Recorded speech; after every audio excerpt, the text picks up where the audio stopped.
You're listening to the Theme Park Blitzcast. Hey there, everyone, and welcome back to the Theme Park Blitzcast. Thank you for joining us on this February 15th Monday show, episode number 2, and of course, a happy belated Valentine's Day to all the lovers out there. We have a really great show for you lined up with a conversation with Niki G Does Things, all about Universal Orlando Resort, including Universal Studios and Ons of Adventure and Citywalk and where to stay and what to do and all of that good stuff. So definitely stay tuned for that. But first, of course, I have to introduce my co-host for the show. She is one half of the Theme Park Blitz team. Please welcome to the Blitzcast, Tess. Tess, how are you today? Hello. I'm good. I'm a little cold, but that's okay. A little cold up here in Wisconsin. Well, let's warm you up with some hot off the press, fresh theme park news.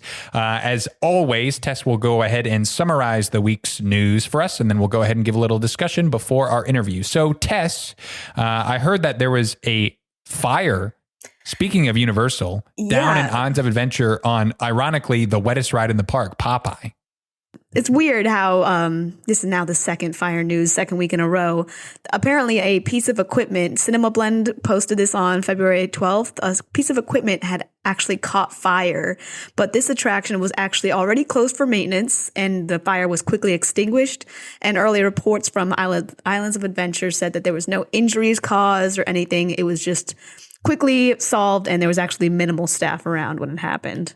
Well, it doesn't surprise me they were able to extinguish it so quickly, considering it's literally surrounded by water. Right. And as I mentioned, also the wettest ride at Universal Orlando Resort. In my opinion, I get soaked every time I go, and they literally sell ponchos like right outside the ride because they know these suckers are going to have to buy their $10 poncho. They have those like drying machines as well. You know, the human drying machines. I've never done them because they're like $5, but yeah, definitely. Anyway. Point being, I'm glad they were able to put out the fire. And of course, we're all glad that no one's injured. But yes, kind of weird that we've had 2 fire related stories in a row. Yeah, in the middle of the winter. So I guess it's just construction related, really. Yeah, I think they're doing some refurbishments, which is why the ride was closed. So either way, glad no one was hurt, and hopefully be able to get back on Popeye soon when it's not so cold. I think that's the other reason why it's closed, because it's freezing. Okay, some good news about a new enthusiast event coming to Six Flags Fiesta, Texas in San Antonio. Yeah, so they're calling it Roller Coaster Rodeo, very fitting for Texas. They announced the dates. It's going to be between June 11th and June 13th. I'm guessing it's going to be kind of similar to Hollywood Nights in a Holiday World in Indiana. They're going to have full park ERT, extra ride time on all the rides at Six Flags Fiesta, Texas. They're going to have like behind the scenes coaster attraction tours. They're going to have a Friday night event, meals, snacks, desserts, and boardwalk breakfast and a big rodeo dinner, they said. So sounds like something to be a part of. Whoa, what is it? What a cool event. I'm always a fan of the ones where you have full park ERT as opposed to just a couple of rides, of course, and then throw in some food, some brekkie, and some dinner. You could be there all day. Yeah, I am so in. So looking forward to that. Fiesta Texas has such an amazing roller coaster lineup. I guess to wrangle them all up for a good old fashioned Texas rodeo is, I don't know, an attractive prospect. I will definitely be looking into tickets if I can make my way over there this June. Okay, out of San Diego, we have more news from SeaWorld. Last week, we reported that they were reopening as a zoo, but we have some news about a future event coming to the park. Yes. So Theme Park Insider actually posted about this on February 8th, about a Howl O Scream event. Obviously, that's my poor attempt at saying it's like a Halloween event. This one is more it's adult. Not your poor attempt. It's SeaWorld's poor attempt, but go ahead. Yes. Go off.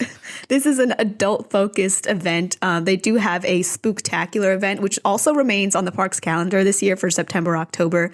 But Howl O Scream is actually coming to SeaWorld San Diego in 2021 this year. There's going to be mazes and scare zones similar to the ones found in Tampa, but now they're doing it in San Diego, and they're just kind of doing this hard ticket event to just provide some extra revenue this year on top of their other events. And obviously they're just a zoo right now, but this could be something extra. Yeah, super cool for the park to get Howl O Scream. Of course, Howl O Scream, a staple of somewhere like Busch Gardens, Tampa, direct competition to Halloween Horror Nights. If you're in the San Diego, Los Angeles area, as far as Halloween events go. I know you have Not Scary Farm and you have Halloween Horror Nights at Universal Studios Los Angeles. And then I guess you have Mickey's Not So Scary. So I guess this is just like another adult event for you to look forward to and be able to go to, where you have full on scare actors and mazes and all of that good stuff. And they still keep the Spook Fest, I guess, for like the kids, like the spoopy side of Halloween. I couldn't find if there was like drinks or any like adult focused. I'm sure there is. Foods and stuff like that. I'm sure there is. That's the biggest racket of them all. When you go to Halloween Horror Nights, is selling drinks in line, because you're in like a 2-hour line and they're like, oh, beer, $15. What else am I going to do in line other than play Heads Up? Anyway, super cool. If you're in the San Diego area, you are getting your own adult Halloween event. And you won't have to make the drive somewhere else to get your scares and thrills in. And of course, if you're a little one, you can still keep your spoopy time at the what was it? Spook Fest? I don't know. There's so many different ones. You said it. Spooktacular? Spooktacular. You enjoy your spooktacular. I'm in the Halloween mood. It's February. I'm already feeling the Halloween mood escaping from inside me. Mm-hmm. Moving on, actually. So in the California area, more news about some reopening for some parks, not full reopening, but some potential grub to go get your hands on. Yes. So Knott's Berry Farm actually posted this on their own website about their Boysenberry Festival. Everyone really knows about this one, whoever lives close to Knott's Berry Farm. Love a good boysenberry. I've actually never had one, I guess fresh. So they actually posted about it. They're doing a tasting card pre-sale on February 9th through the 15th. So it's like happening now. And the select dates for the festival is March 5th through May 2nd. And as everyone may know or may not know, this is a retail and food event, boysenberry inspired, everything like food, treats, drinks, things that can't be found anywhere else. And I think on the website it also says it offers over 65 boysenberry infused food and drink items. So that's a bunch of boysenberry.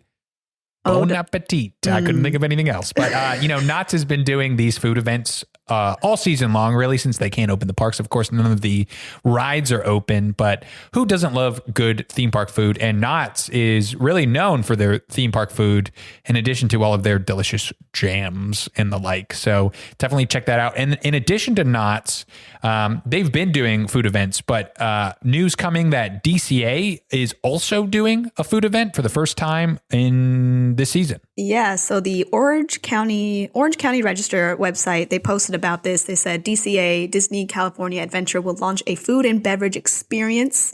It's going to be a new ticketed event targeted to launch around mid-March. It's actually funny. They said that there isn't a name for the event. There's no description about what it will involve and how much of DCA will be involved, when it will start, or how long it will run. So I'm not sure how much of a news announcement this is. However, the president, Ken Potrock, said that it's currently planned to begin mid-March. They're going to debut all new limited time ticketed experience for world famous foods, offerings from around the resorts, and latest merchandise. So it's still a little bit of a mystery, but it's an announcement nonetheless.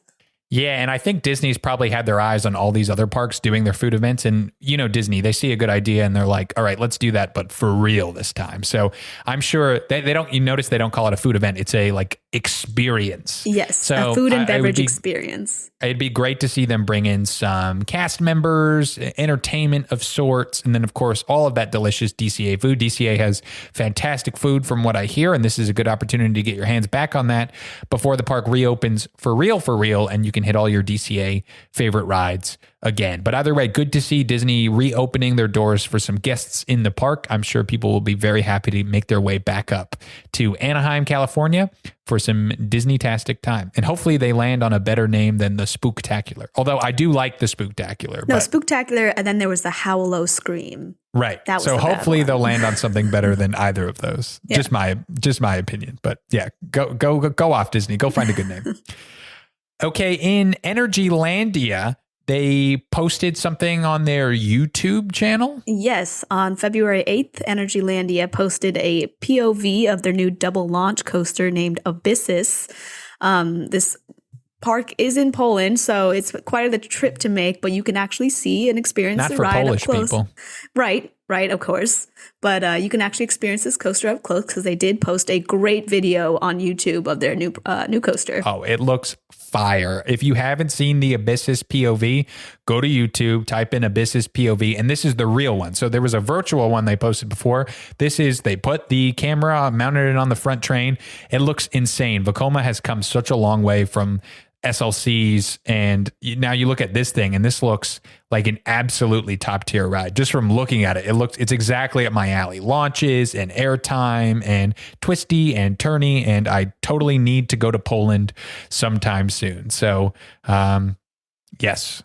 Once coronavirus is in the rearview mirror, we can start planning our trip tests to Poland to get on Abyssus and, of course, all the other fantastic rides at Energylandia. Okay, moving back to the United States, we have some news out of Silverwood about their construction project for 2021. Yes. So on February 7th, Silverwood Theme Park posted on their Instagram at Silverwood for Fun. They said they got a special delivery. So it was kind of cool. Their first delivery of track for their new Stunt Pilot coaster was delivered. They said it only took about 12 miles of road to get it there. It's because Silverwood is actually just down the road from RMC on US 95 in Idaho. So they got their first pieces of the track delivered. Yeah, that's awesome. And no surprise that they're working together considering they're that close. I was looking at the pictures that they posted, both of the track and of the trains that they were building. And it looks like they potentially have some new restraints or a new restraint system on the train. It looks like a wider, almost like a lap bar as compared to the vest style restraints that are on Railblazer and Wonder Woman Golden Lasso. So if these are new restraints and more comfortable restraints, this just might be the best RMC Raptor in the world, because that was really my only criticism with Wonder Woman Golden Lasso. And correct me if I'm wrong, Tess, but this is opening up summer 2021?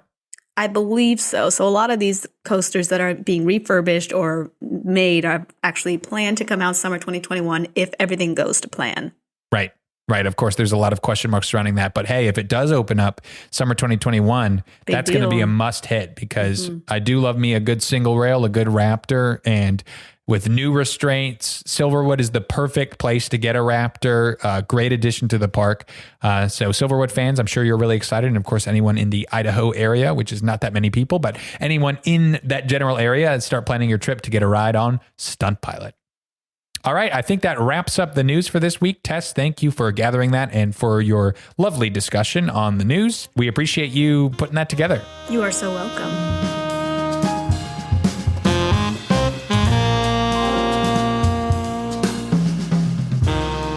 Today we have a very special guest for you here on the show. She's an enthusiast from Michigan who's been riding coasters just about as long as she can remember. You can find her on her YouTube and Instagram as Niki G Does Things. We've got her on to talk all about her number one park, Universal Orlando. Please welcome to the show, Niki G. Hi, everybody. Niki G, thanks so much for coming on the show today. Thank you for having me. Of course, we've got you here to talk all about your favorite park, Universal Studios. So let's start with the basics here. When did you first visit Universal Studios Orlando for the first time? I first visited Universal when I was in high school, and my parents took us. And I believe at the time, Universal had been around for a while, but Islands of Adventure was like pretty much brand new when we went. We had gone to Florida in the past as a family, going to Walt Disney and stuff, but this was our first time there. So I want to say it was probably 2000. So a significant amount of time ago. Yes. It's crazy to think 2000 was 21 years ago now. Yeah. But hey, I guess that's what getting older is. That is. So what's really your first memory of the park then? My first memory is probably riding the Incredible Hulk coaster, which... Classic. Of course, I'm a big coaster enthusiast. So when I saw that, I was really excited to get on it. And I just loved it. I thought it was super fun. And of course, now since I've been back, it's been, retracked and everything. So I've ridden it in both of its versions, pre and post retract. Right. Yeah, I think a lot of people actually count that as two credits now. I never thought about that. Well, essentially, I guess B&M just built it basically completely from the ground up. So a retrack, but they just built basically a clone of the same coaster. So I've heard some people say that, and everyone likes the tidbit of the Hulk statuette holding that old piece of track. I think Hulk was my really first like big boy coaster as well. Tess and I are both from Florida, so we went to Universal Studios plenty growing up. Plenty of times. And I remember Hulk was always the coaster that I went on, and when I got off was like, oh my gosh, I can only ride that so many times in a row, otherwise I'm gonna get brain damage. Typical GP comment pre-enthusiast. But so what made you fall in love with the park in general then? Was it the rides you were experiencing, the atmosphere? What was it when you first visited? I just really loved the atmosphere there. I think now, having gone back there as an adult and gone there with Tim, it has kind of a different feel to me now than it did then. Of course, back then, any park I could go to, I was happy to go to. But now it's just so sentimental to me that it's a different kind of vibe now, if that makes sense. Right. And so that's a perfect segue. So for the uninitiated, Tim is your husband, That yes? is correct. And you actually, and you can correct me if I'm wrong here, you actually spent your honeymoon at Universal Studios? We did. We spent a week there for our honeymoon, and it was both an easy decision for the both of us to want to go there. We are huge Harry Potter nerds. And perfect. Tim is not really a fan of warm weather, so we kind of had to make a compromise as far as us going in February. So we were there in February, which is a great time. A lot of people know to go there because the crowds are a lot, it's deserted lighter. for the most part. Yeah. And we usually stay on site, so that helps too. So, getting that, Universal Express Pass so you can get on all the rides. We've had such a good experience every time we've been, just essentially walking on everything. You were there for a whole week, so you could have you could do both parks and all the rides probably, right? Yes. And we were laughing because after the first day, we realized how we tend to go a little too hard when we go somewhere, and we're like, we got to get everything done. And then do it. Next thing you know, I swear it was halfway through the day, we're like, okay, we've been to both parks and done everything now.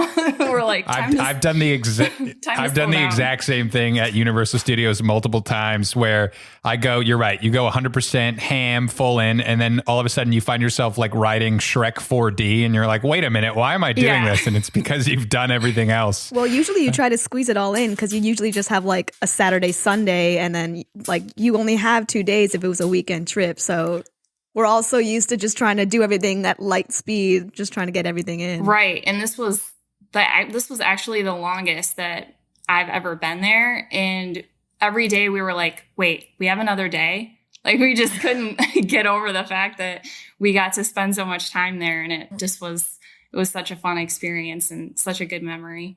That's awesome. Yeah, that's awesome. One of the great things about spending so much time at a park like that is that you're able to really appreciate the atmosphere, especially on a honeymoon. So what are some of the more romantic spots at Universal Studios to be able to enjoy that time with each other coming straight off a wedding? Good question. Oh, romantic spots. Well, and coasters can be romantic too. So I'm fully on board with that. Well, that's a good choice. Did you hear Tim? We did, yes. Read you loud and clear on that. Well, it was really nice. Like I said, we stayed at the Royal Pacific, and we had mentioned to them that it was our honeymoon. And this is actually kind of a funny story, we checked into our room, and then we went out and we walked around a little bit, and we came back. And when we walked back into our room, the curtains were different. And Tim immediately noticed. Of course, I was oblivious to it. And Tim's like, somebody's been in our room. And then come to find out, the hotel had left a card and champagne and what else did they leave, Tim? Okay, sparkling wine, Tim says. But either way. Nice. Hey, listen, it's all the same, right? It was a nice gesture. And we just thought, we felt really like they treated us very special there, which I know a lot of people travel different places for their honeymoons. A lot of people go to Europe or whatever, and you're just another tourist. But when we were at Universal, we had those pins, we got the pins that said it's our honeymoon, and we were walking around, and just so many people that worked there just constantly every day was like, oh, congratulations. And right. It just, that's so sweet. Yeah. It made us feel really special. So yeah, that's kind of a hot tip about the pins. And I think Tess and I can sort of echo that. We both got married at Walt Disney World. We got pins. I didn't know that was a yes, thing. we got pins as well. But also, I think you're right that a lot of places you go, you're just another tourist. And really, somewhat ironically, where you wouldn't think at these theme parks, you're really treated above and beyond when you're celebrating those big moments. And so while they might not be everyone's number one choice, unless, of course, you're an enthusiast or a theme park lover, you really do get treated with the utmost quality and celebration and all of that. So that's great to hear that you had a great time. You mentioned that you originally were going down to Orlando to visit Disney World some. And I wanted to talk a little bit about the comparison between Disney World and Universal Orlando, both back in the day when Universal was sort of the little brother, and then now when you've kind of got two titans in the same city. So if you could talk about that some. I agree. So of course, growing up, I went to Magic Kingdom and went to Disney with my family, and I always enjoyed it. And it was interesting because Tim had never been to Disney or to any Disney parks. So when we actually were on our honeymoon, we did it's called Disney After Hours. And we did one night where we went to Magic Kingdom. And I just thought it would be a cool opportunity for Tim to see what the Magic Kingdom was like, and for me to relive some of that nostalgia from my childhood, because I hadn't been since I was like 12. So, I had all these memories of, all these classic rides, and I was thinking, okay, Magic Kingdom is the best choice because we got the Haunted Mansion, and you've got Pirates of the Caribbean, and you got It's a Small World, and you got Space Mountain. So I'm like, Tim needs to experience this. So we had already spent a good amount of our time. Like, I think we were already like midway through our honeymoon, and we did this after hours event, and Tim didn't like it. He didn't. Really? He did not. Oh. He did not like Magic Kingdom. I even felt, I guess as far as some of the other, I'd like to experience some of the other Disney parks again. I think Magic Kingdom is a little more like child oriented. Sure. Mm-hmm. But for Tim, just not having it was interesting to see somebody that hadn't had that, didn't have any memories attached to it. And he just seemed very confused because, he loves Universal, and he was just like, this is not Universal. So I know, like you were saying, now I feel like there's Disney people and there's Universal people, and we are 100% Universal people. Gotcha. Yeah, it's funny because you're right. There's a lot of nostalgia tied up into a park like the Magic Kingdom about going there as a kid. And of course, it used to be Magic Kingdom or any of the Disney parks were the only places you could go to really experience that above and beyond theming. And just nowadays, that's not the case with Universal really going above and beyond, both at the Orlando location, but then, of course, at some of their international locations as well. Right. So transitioning back to Universal, just going to talk about some of your current thoughts about what's good and what's not so good in the park. So if you had to choose, what would be your favorite ride in the park, both Universal Studios and Islands of Adventure? It's a tough question. That is such a tough question. My favorite ride you mean total between IOA and Universal? Whatever makes it easier for you. You can give us one. You can give us one for each. Let's do one for each because that's like a simpler. Okay. And then we'll bring it down. That seems fair. So for Universal, I have to go with The Mummy because I just love that ride so much. It's definitely one of Tim and I's favorites, and I could just ride it over and over again. And I have seen some of the footage from the updates that they just did to it, and it looks amazing. I can't wait to get back on it again. I think it's a perfect like dark ride, perfect inside roller coaster. Like, it's just really fun every time I ride it. So that's probably as much of a Harry Potter fan as I am. That even wins over that would be Gringotts over at the Universal side. Yeah. Which I really do love that ride, but I would get on the Mummy before that for sure. The Mummy was really one of the first coasters that really captivated me as a kid, where the idea of an indoor coaster that, spoiler alert, like went backwards at one part, which just blew my mind. Like, how does that even work? And so I remember just looking up, and this was kind of before pre-YouTube where you could just go watch POVs of the rides. And so it was just this fantastical experience in my mind. And the first time riding it, it lived up to those expectations. So I have a soft spot for the Mummy as well. Is that the part in the ride? I haven't been to Universal in so long. Is that the part in the ride where like the bugs come out and then you go backwards? Yes. Or is okay? Am I not dreaming it? You're not dreaming it. That is the part. That wasn't a fever dream, no. I literally hate bugs. So like for that, I remember that specifically, like the experience I had with the Mummy. I was like, oh my God, get out of here, get out of here. There's bugs coming towards you. It's also such a quotable ride too. Like Tim and I will just like, after we ride it, we'll just be quoting the ride or be quoting it while we're on it, which is, I know is super obnoxious, but. No, that's awesome. You're that officially makes you probably the biggest Mummy aficionado I know. I know people who quote rides, but I don't know that many who quote the Mummy. So I think you claim the crown for that one. Okay, so that's Universal. What about on the other side on Islands of Adventure? Islands of Adventure. I'd have to go with the Hulk on this one because that's just such a fun ride. And I just have so many good memories of it. I love the theming on that ride. I love the soundtrack.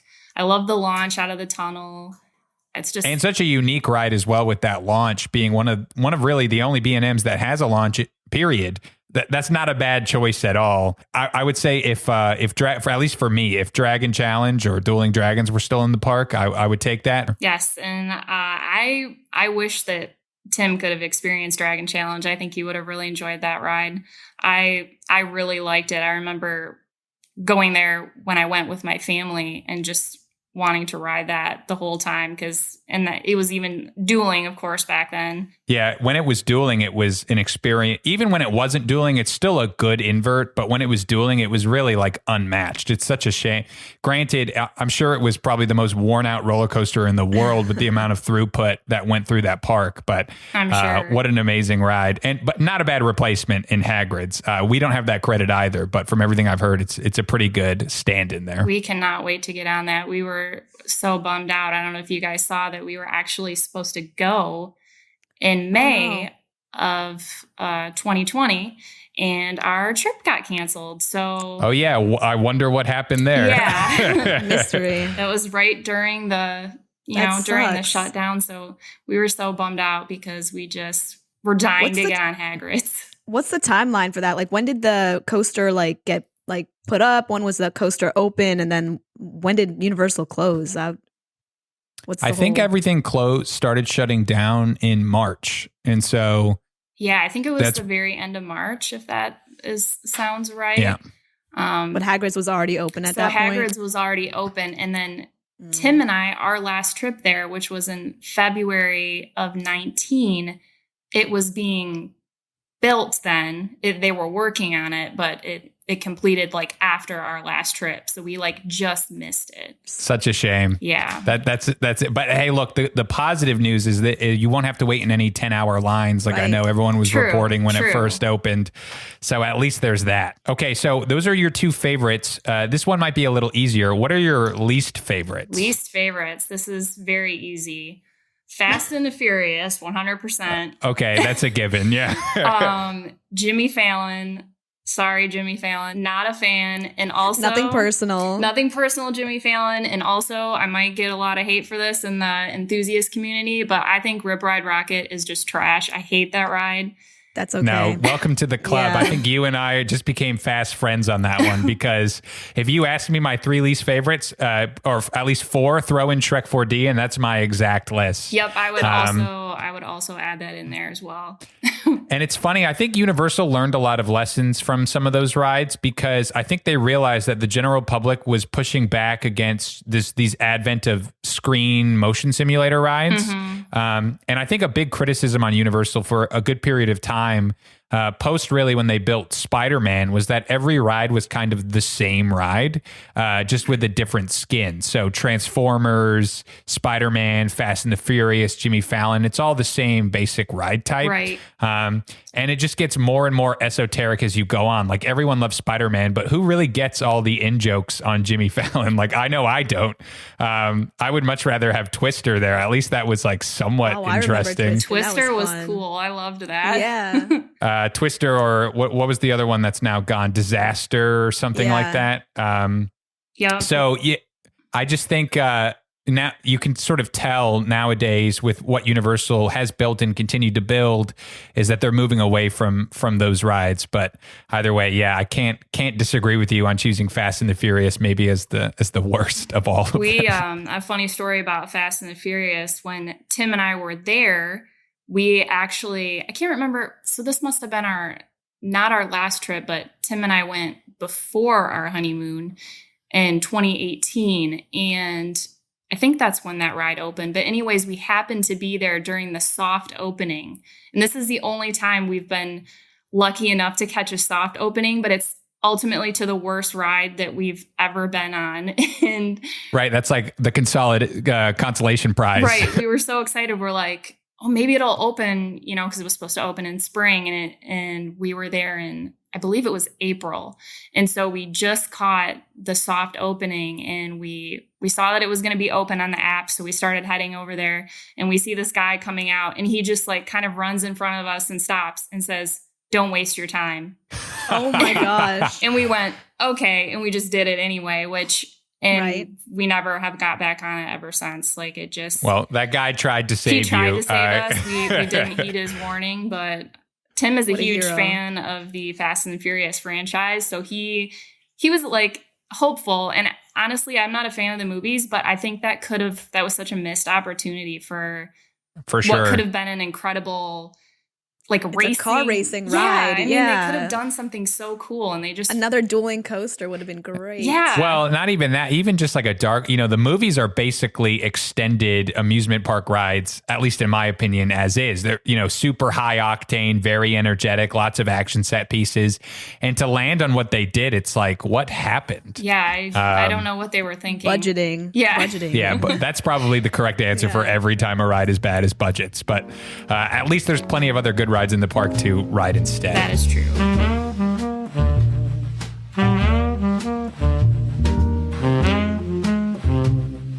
So transitioning on here, I know you're on your Instagram bio, you're a self-described Harry Potter fanatic. What was your reaction to seeing the Harry Potter lands for the first time, both Hogsmeade and Diagon Alley? So I first went actually in 2010 when they officially announced the, over on the Hogsmeade side. And as soon as I saw that, I was obsessed with it. I was obsessed with it while they were building it. I couldn't wait to get there.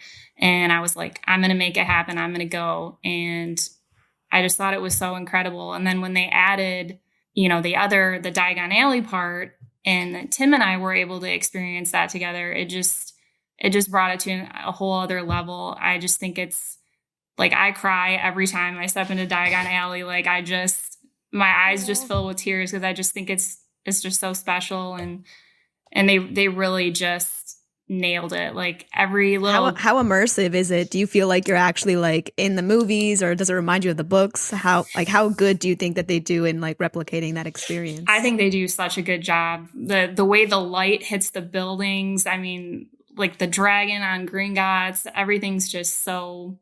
The music that's playing as you're walking around, like the train sound effects, like everything about it's just so magical. And like, as a Harry Potter fan, I mean, even if you're not a Harry Potter fan, I don't know how you couldn't appreciate like everything about it. The butterbeer. I mean, it's just... Everyone loves the butterbeer. Everyone loves I can't agree more. I'm a pretty big Harry Potter fan myself, and so I was also following the construction when they were first building Hogsmeade, and I just remember walking into that part of the park. Well, first you couldn't get in, of course, it was so busy. But when I finally did manage to get in, just how immersive it is was really surprising. And I think they really outdid their competition in Disney in a lot of ways, and maybe still do. I know a lot of people still compare Hogsmeade and Diagon Alley favorably against like a Star Wars Galaxy's Edge, just because it is such a immersive feeling when you're walking down the street or down an alley or down when you go down Nocturne Alley or something like that, that you really feel lost and transfixed in the environment. Do you have a pretty sizable collection of Harry Potter merch that you've impulsively purchased? Because I know I have plenty. I'm laughing because our entire house is filled with Harry Potter stuff everywhere. Harry Potter cups, Harry Potter Funkos, Harry Potter Legos. So you definitely went to Ollivanders then, I'm guessing. Oh, yes. We each have a wand.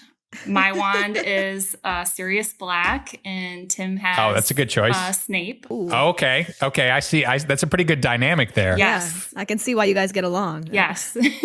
Mostly, I think we picked them because we thought they looked cool. It wasn't... Right.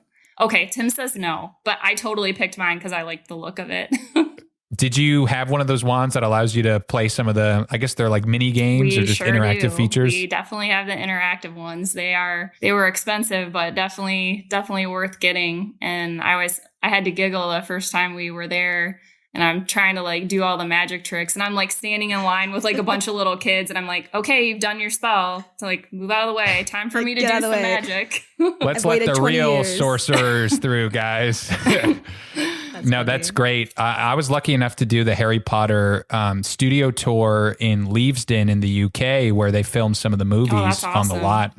And even then, when you're surrounded by the actual film props, it goes to show how much attention to detail they paid in those parks, because some of it is really one for one, and you wouldn't be able to tell the difference between some of the replicas and just some of the buildings that they built. So really, really cool to see, and an awesome experience either way.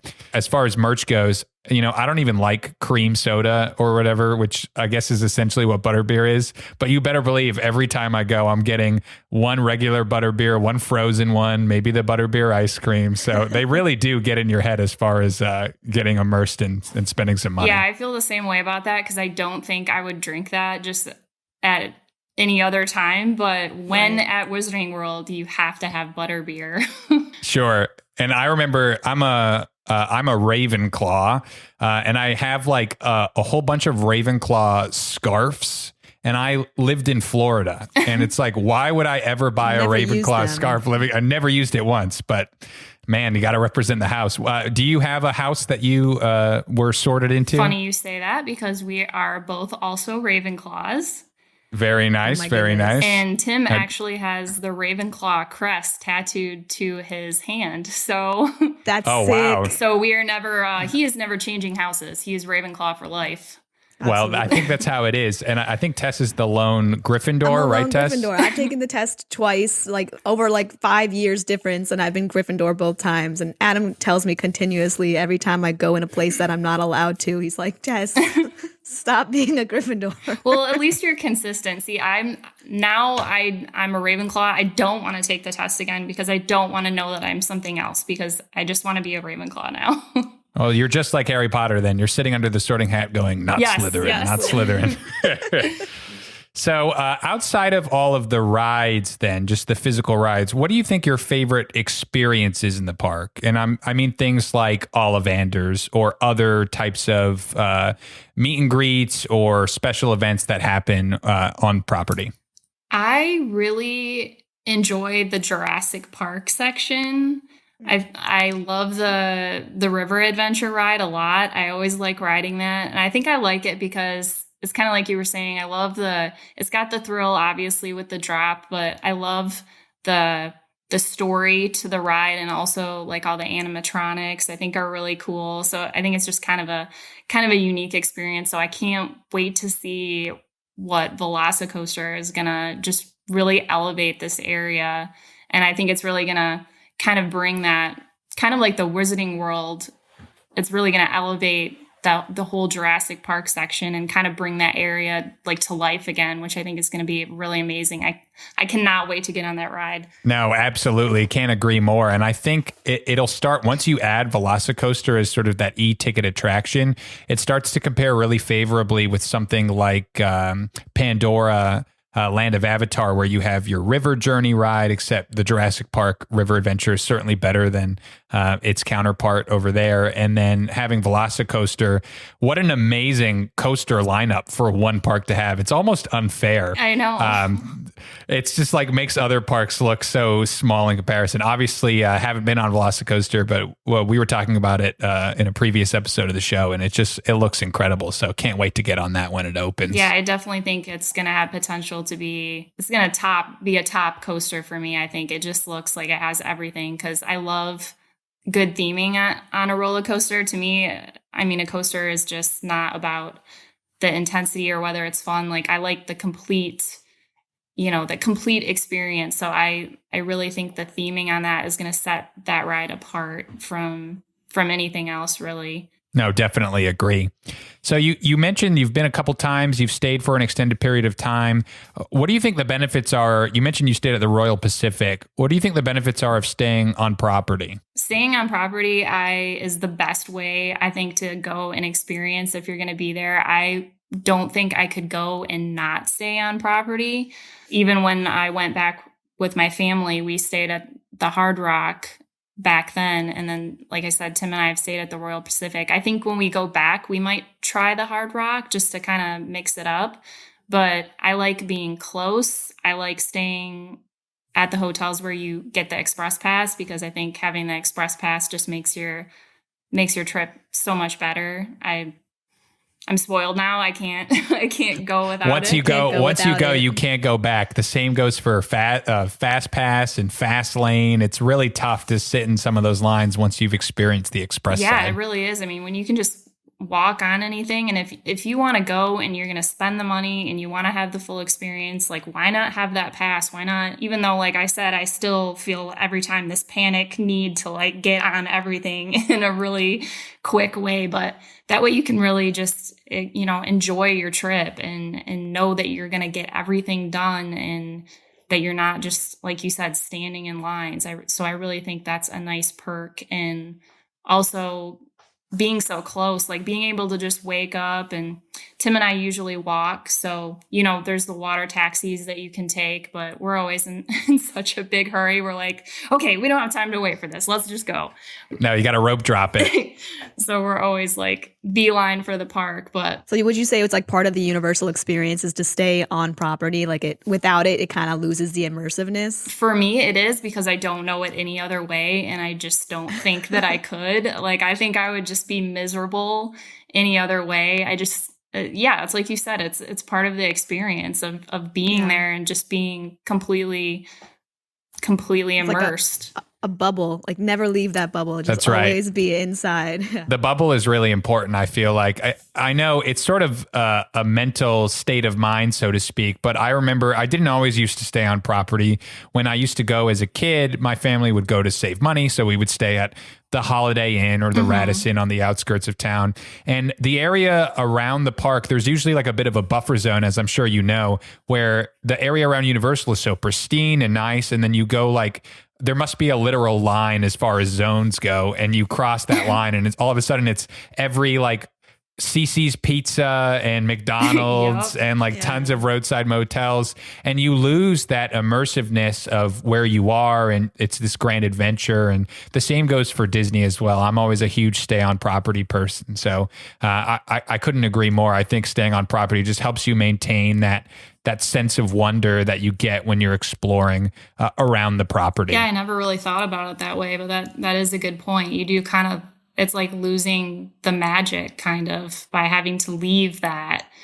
Yeah. And when you're on property, it's just, everything's just right there. And it's also really convenient if you're flying in, like we usually take we get the transportation from the airport, go right to the resort. And then you don't need a car. You don't need anything because Citywalk is right there, which is really nice. Right. So you've got your restaurants, you've got, everything you need. You got your Starbucks, you've got, right. Because coffee is important. We have to have coffee. Gotta have that. Sure. Coffee No, you've actually perfectly segued into my next question, which is your thoughts on Citywalk and if that's an important part of the Universal Orlando experience. I do think it is. I think it's like you said, it just completes that whole experience, and you don't really need to leave. I mean, they have there's some maybe some more expensive dining if you weren't into that, but Tim and I always find a way to just There's a place called the Bread Box that has like sandwiches and salads on Citywalk, and we try to keep our eating as healthy as we can which is hard to do when you're at theme parks, but there are some different options that you can, go to choose from on the Citywalk, which is really nice if you want to keep it lighter and you don't want to be eating like a big fancy meal every night. Like, you don't have to. And that place isn't like a ticketed place. Like, anyone can go to Citywalk, right? You don't need to buy admission. Yeah, I don't think so. No, in fact, they force you to walk through it. So, you're really the first thing when you are planning on going to Universal or Islands Adventure, you're immediately greeted by, and this is forever burned in my mind, there's like the Hollywood mini golf that's right next to the parking structure. And then you're forced to walk and see a Bubba Gump and a movie theater first thing. And that's like, once I see those, that's when my heart starts racing. Like, oh, I'm going to Universal. I've seen the Bubba Gump. And for those of you who don't know, listening, there's every kind of place, Margaritaville. There's a Voodoo Donuts there now. They've got a Hard Rock Cafe. Right. So a lot to see there just outside the theme park. And if you're a fan of nightlife, that gives you an option as well. Have you ever attended any of the special events at the park? And I mean like Halloween Horror Nights or Universal Mardi Gras, any of those? We actually have not. I am not a big Halloween person. I know that's some people live for that, but Halloween Horror Nights to me just looks like too many people coming out for that. And it's like, I want to be there when there aren't all those people. Like, I know I don't like the scary, like, people popping out at me. Like, I just want to ride rides. So for me, that just doesn't sound enjoyable, but I can see why a lot of people really like that. I like the idea of like the special food and different things like that they have, the special merchandise. The Mardi Gras thing was just going to start when Tim and I were there last. It started literally the day after we left, I think. So we have not been there for any special events. Oh, well, it's a shame. You'll definitely have to make your way down there sometime to experience. I know Halloween Horror Nights is definitely not for everyone. We used to go a lot in high school and in college as well, just because it was close by.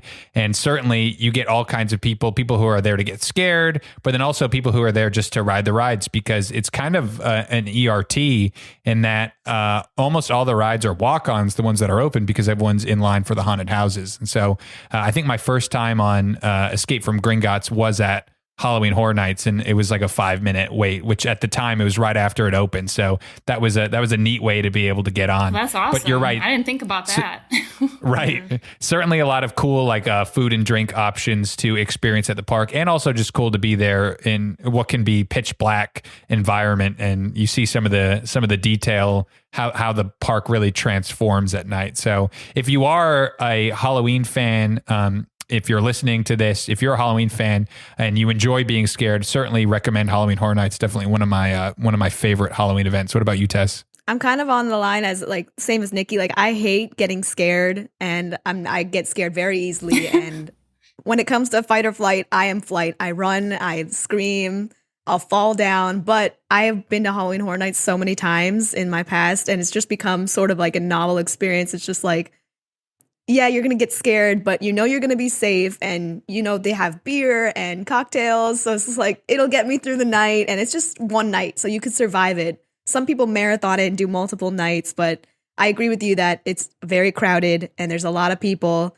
and if you're trying to go there to ride rides, it's not the place for you, especially if you don't like scary things. Yeah, and not to belabor the point, but one of the cool parts about being there, not about necessarily being scared, but a lot of the haunted house queues go through areas of the park that I otherwise just wouldn't go to. And at night, some of them are inadvertently very creepy. So like there's lines that go through the Curious George play area of the park and the Barney area. And at night, it's just such a weird vibe going through. So like a cool place to see some parts of the park you otherwise wouldn't.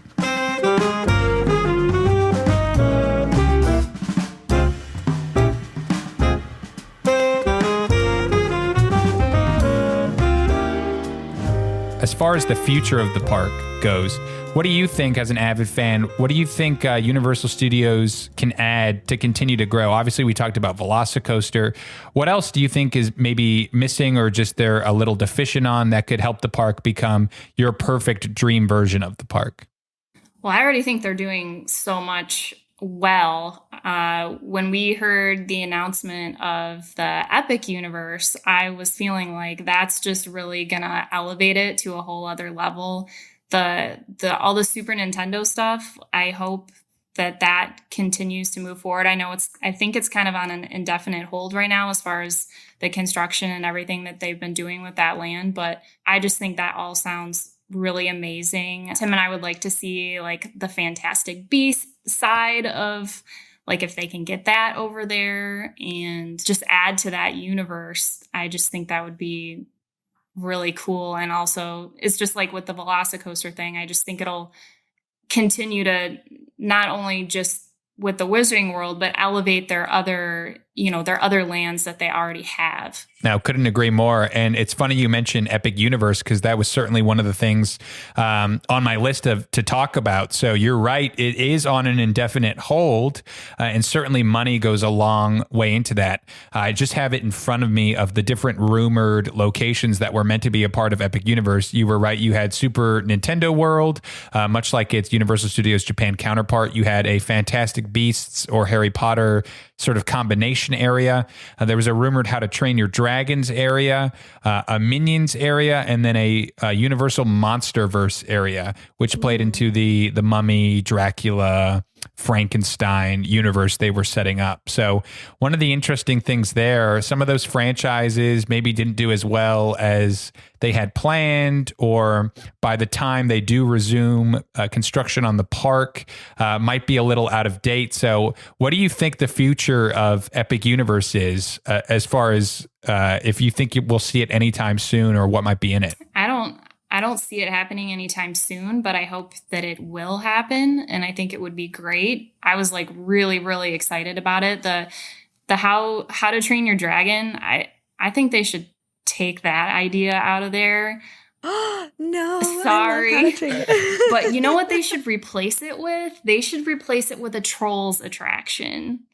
Because I love the Trolls and I love the Trolls movies. And when that was like one of my favorite character interactions when Tim and I were last time, I got to like get my picture with Branch and Poppy, and I was like dancing around like a child. So I definitely think a Trolls thing, because that's a really successful franchise, and they're continuing to like put out like Trolls series and things like that. And I just see it being a little more like up to date than the How to Train Your Dragon, or something that's gonna carry maybe a little further, a little more classic. Sorry, Tess. Yeah. No, it's okay. I have like a weak spot, I think, for How to Train Your Dragon, because my dog kind of looks like it does look super cute, but yeah, I just have a soft spot. But you're right. I mean, Trolls is probably going to be the more successful coming out, especially because it's going to be, they still have new material coming out and they're making a lot of money. Well, and they have the characters at the park, so it's like, why not? They already have their base. And it could be such a bright, like, you know how Seuss Landing is like really bright and colorful? Yeah. I think it would be a really cool update for something for...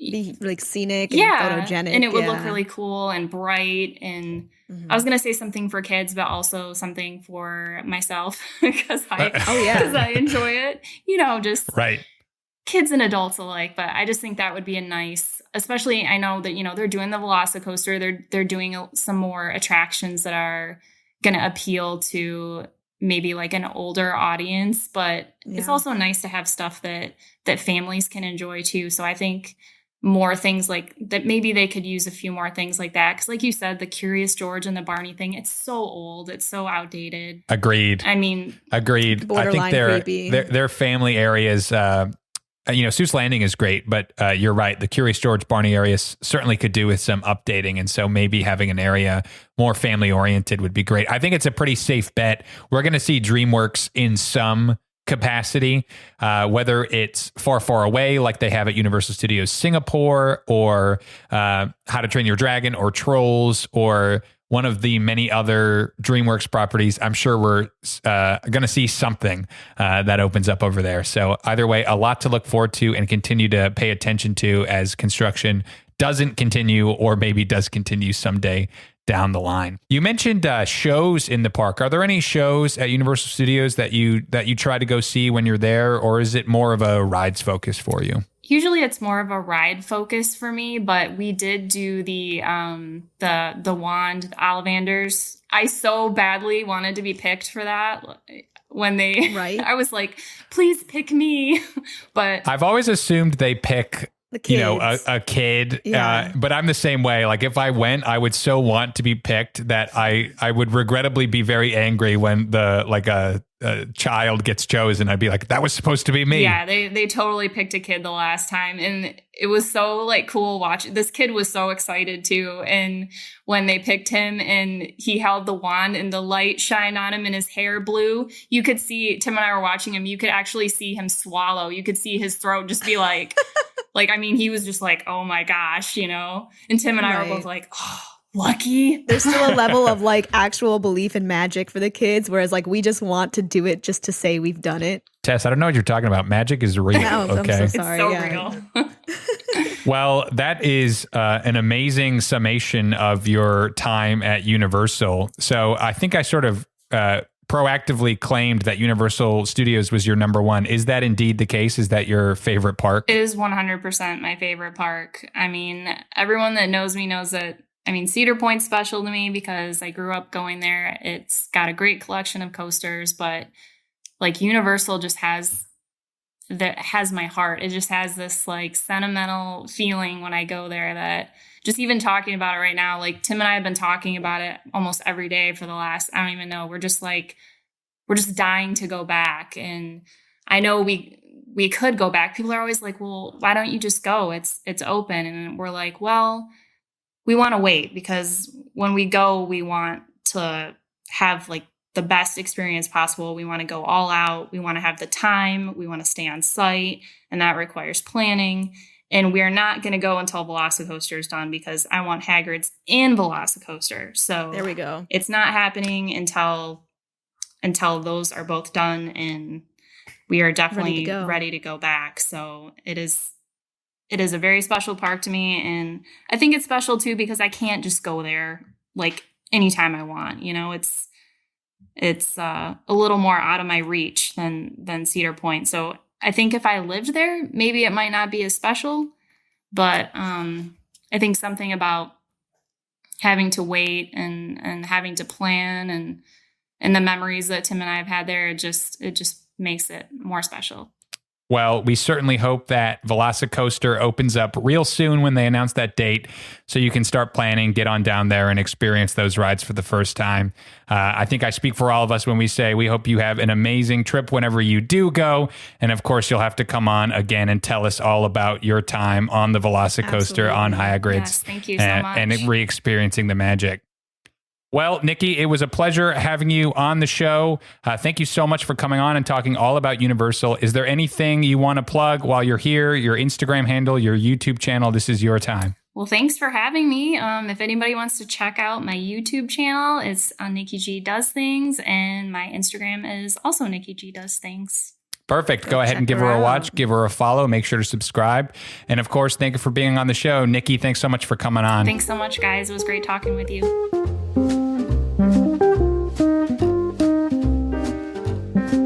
And that's it for this week's episode. Thank you again to our guest, Niki G Does Things, for that lovely conversation on all things Universal. And of course, thank you to you, the listener, for joining us. If you like this show, be sure to give it a 5-star rating and subscribe for more episodes coming to you soon. Of course, you can find other Theme Park Blitz content on our Instagram page and our YouTube channel on Instagram at Theme Park Blitz, and on YouTube, youtube.com/c/Theme Park Blitz, where you can subscribe and see all of our other video content as well. We got some great videos coming out soon, and of course, some great videos posted recently. So yeah, go check it out. Thanks so much for listening, and we'll see you in the next episode. Bye for now.